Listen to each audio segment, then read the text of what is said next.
Hello friends, I am Dr. Anoop Tripathi.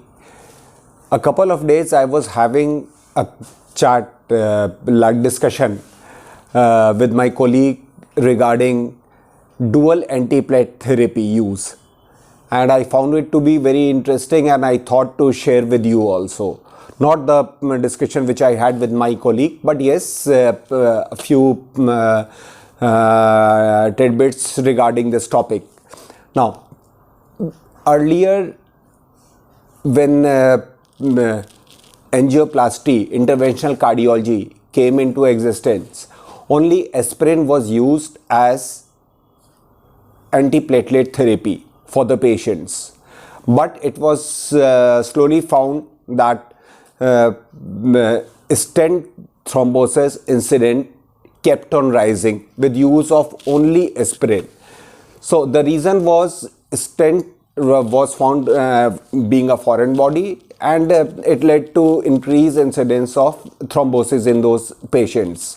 So this led to need an opening of gate for newer agents, for DAPT, what we call it as dual antiplatelet therapy, and invention of molecules P2Y12 inhibitors, which were clopidogrel, and then later on came ticagrelor and prasugrel. Now, clopidogrel was used initially and was considered as a wonder drug, and in all patients it was used together with aspirin as dual antiplatelet therapy. And later on, with passage of time, ticagrelor and prasugrel were also started being used by the interventional cardiologist.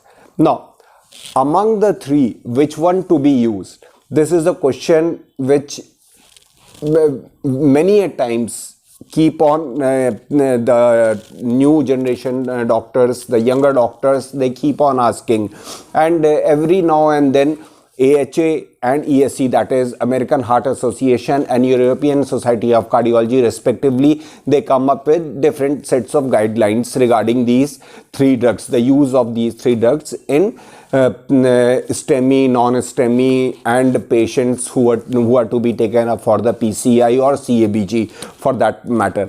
Now, first let me start with clopidogrel. Clopidogrel was the first P2Y12 drug that was used with aspirin as DAPT therapy, and presently also being the older of the lot, it is most widely used drug, and it is initial choice of therapy when a patient of ACS or STEMI, non-STEMI comes to the emergency, and it has got a loading dose of 600 milligram and followed by 75 milligram OD single dose as maintenance therapy. Now, it is a non-reversible platelet inhibitor, firstly. Secondly, it has its potency is much less as compared to the other two, ticagrelor and prasugrel. And thirdly, it has been found of late that in various sets of patients, it has been seen the patients are developing resistance to this particular drug, that is clopidogrel. So now I come to the other two, that is prasugrel and ticagrelor, after briefly discussing with you clopidogrel. Prasugrel is one of the most potent of the lot, and its loading dose is 60 milligram followed by maintenance dose of 10 milligram daily. Now, prasugrel has got a certain limitation. It is as clopidogrel, it is also a non-reversible platelet inhibitor. Then it is got its limitation in certain sets of patients. It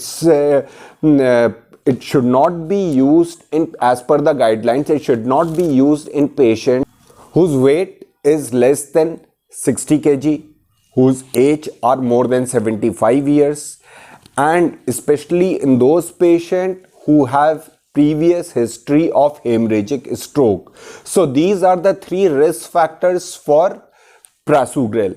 That is, firstly, as I told, weight less than 60 kg, age more than 75 kg, and prior history of hemorrhagic stroke. So in these sets of patient, prasugrel should not be used.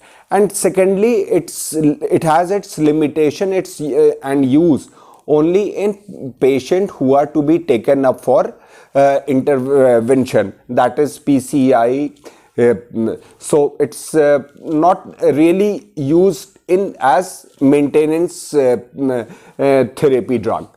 Now, thirdly, coming to ticagrelor. Ticagrelor is also more potent as compared to clopidogrel, but as compared to clopidogrel and prasugrel, it is a reversible platelet inhibitor. It is a reversible P2Y12 inhibitor with lesser half-life.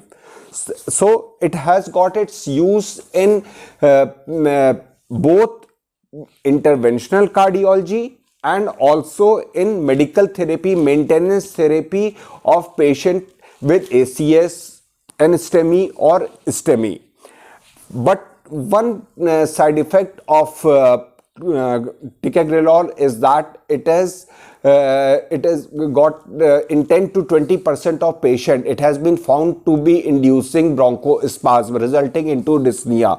And if this thing is taken care of, then it has got a good role as a maintenance therapy also. Its dose is 180 milligram loading followed by 90 milligram BD as maintenance therapy. Please do go, I would just like to end my discussion here. Please do go through the latest 2025 guidelines of AHA and ESC and do read more about it. Thank you. I will come up with more videos later. Thank you.